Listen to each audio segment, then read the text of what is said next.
2005 से पहले ही सब होता था। 2005 से पहले ही सब होता था।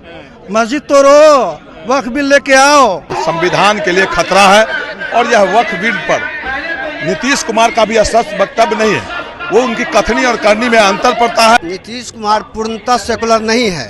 तो हम लोग पूरा समर्थन कर रहे हैं। हम लोग मुस्लिम भाइयों के साथ उनके हक और अधिकार के लिए जिस तरीके से वक्फ बिल संशोधन बिल जो लाया गया, वो बहरा है, वो सुन कहाँ रहे हैं, वो कुछ नहीं सुनते हैं।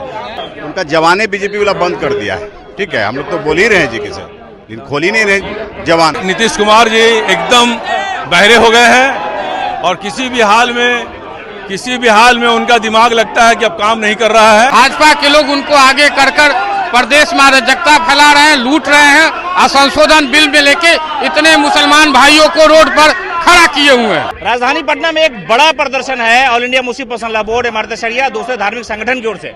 लेकिन तस्वीर देखिए कि भारत के संविधान की दुहाई दी जा रही है। कहा जा रहा है कि क्या ऐसा था हिंदुस्तान, खोद डालो कब्रिस्तान, तोड़ डालो मस्जिद को, फिर कैसे बचेगा संविधान। देखिए लाल टोपी है और समाजवादी पार्टी के नेता, चाहे वो अखिलेश यादव हो या उनकी पार्टी के जितने नेता, वो ये सब कहते रहते हैं यहाँ पर वक्फ संशोधन बिल वापस लो की मांग को लेकर के यहाँ पर सब बैठे हैं। मस्जिद तोड़ने की बात कर रहे हैं योगी आदित्यनाथ, तो वहाँ कई मस्जिदें तोड़ चुके हैं। अरे भैया ये बिहार में भी शुरू करेंगे नीतीश कुमार। अभी धीरे धीरे रंग न देखिए। अरे वो चुप्पे चाप है। 2005 से पहले ही सब होता था। 2005 से पहले ही सब होता था। मस्जिद तोड़ो, वक्फ बिल लेके आओ।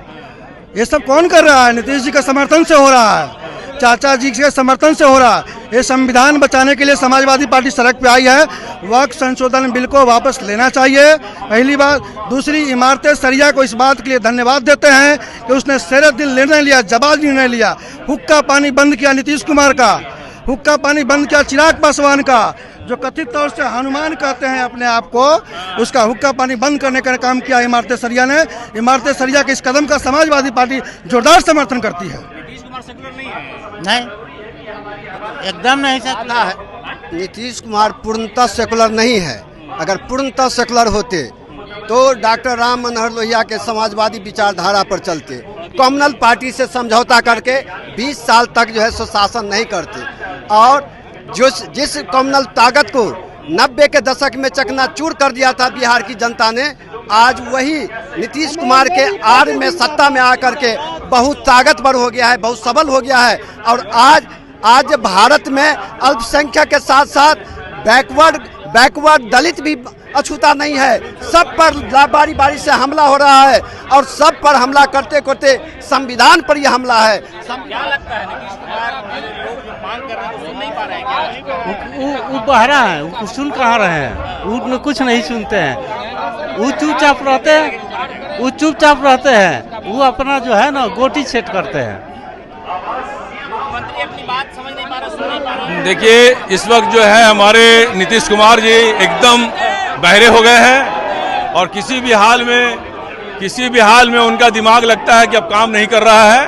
और वो ये सुनने के लिए तैयार नहीं है कि मुसलमानों के ये बिल, वक्फ बिल ला करके मुसलमानों पर ये अत्याचार करने का काम कर रहे हैं। क्या लगता है मुख्यमंत्री संविधान को नहीं मान रहे हैं? नहीं मान रहे, फंस गए हैं मुख्यमंत्री जी फंस गए हैं। और मुख्यमंत्री जी बीमार हैं, पहले उनके स्वास्थ्य की भी कामना करते हैं। भाजपा के लोग उनको आगे कर प्रदेश में अराजकता फैला रहे हैं, लूट रहे हैं और संशोधन बिल में लेके इतने मुसलमान भाइयों को रोड पर खड़ा किए हुए हैं। ऐसा संविधान है, ऐसा हिंदुस्तान नहीं था क्या? संविधान कैसा था बताइए? हिंदुस्तान में ऐसा होता था क्या कभी? आप किसी के हक की बात करते हो और उसी का हक तोड़ रहे हो। आप उनके नेताओं से संपर्क में नहीं हो, कैसा संविधान की बात करो? मैं घर में बैठे हुए आपका संविधान बना दूंगा कि आपसे पूछ के बनाऊंगा, आपसे राय लेके बनाऊंगा? क्या लगता है मुख्यमंत्री नहीं सुन पा रहे हैं? मुख्यमंत्री नहीं सुन रहे हैं, देश की सरकार नहीं सुन रही है।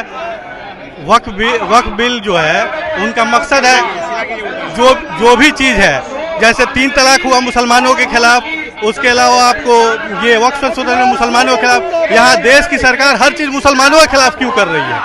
ये तो यहाँ बिहार के मुख्यमंत्री जी सेकुलर नेता कहा जाता था, लेकिन वो सेकुलर नहीं, अब वो संघी हो गए हैं। क्या लगता है कि ये जो बेचैनी है, बेचैनी नागरिक? देखिए धीरे धीरे यह संविधान के लिए खतरा है और यह वक्फ बिल पर नीतीश कुमार का भी स्पष्ट वक्तव्य नहीं है।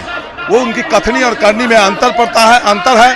और यह भाजपा की एनडीए की गठबंधन वक्फ बोर्ड बिल वापस लेना चाहिए और नीतीश कुमार के भी पार्टी को मैं कहना चाहता हूं आपके माध्यम से, अगर सेकुलरिज्म का आप नाम करते हैं, दिखावा करते हैं, तो आप वक्फ बोर्ड बिल पर आप पुनर्विचार कीजिए और इसका विरोध कीजिए। चलिए, तो यहाँ पर पॉलिटिकल पार्टी के लोग भी बड़ी संख्या में है। राष्ट्रीय जनता दल है, ऑल इंडिया मजलिस इत्तेहादुल मुस्लिमीन है, लेफ्ट है, कांग्रेस है, कई सारे विधायक है। मुकेश जी, ये तो आपके नेता ने कहा कि संविधान पर हमला है और जहां हमला हो वहां खड़े होंगे आप लोग? बिल्कुल, हम लोग पूरा समर्थन कर रहे हैं। हम लोग मुस्लिम भाइयों के साथ उनके हक और अधिकार के लिए जिस तरीके से वक्फ बिल संशोधन बिल जो लाया गया और उसमें कहीं न कहीं बीजेपी के गोद में जाकर नीतीश कुमार जी बैठ गए।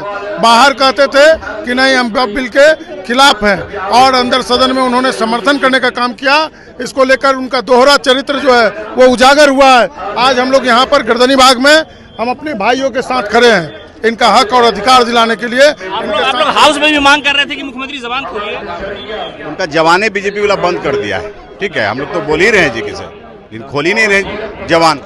लोग तो चाह रहे हैं जी कि उनका जवान खुले और इस पर बात करें। आपको लगता है सौगातें मोदी से ज्यादा जरूरी है कि बिल वापस हो जाए? एकदम बिल वापस हो। चलिए, तो कई जो राजनीतिक संगठन के लोग हैं वो भी यहाँ पहुंचे और बड़ी संख्या में लोगों का कहना है कि संविधान पर हमला है। दरअसल ये वक्त पर हमला नहीं है बल्कि संविधान पर हमला किया जा रहा है। कई ऐसे मौके आएंगे कि दूसरे धर्म के जो मामले हैं उसमें भी सरकार हस्तक्षेप करेगी। हालांकि कड़ी धूप है, रमजान का महीना, उसके बावजूद भी बड़ी संख्या में लोग यहाँ पहुंच करके सरकार के सामने और मुख्यमंत्री नीतीश कुमार के सामने प्रदर्शन कर रहे हैं, उन्हें एहसास दिलाने की कोशिश कर रहे हैं।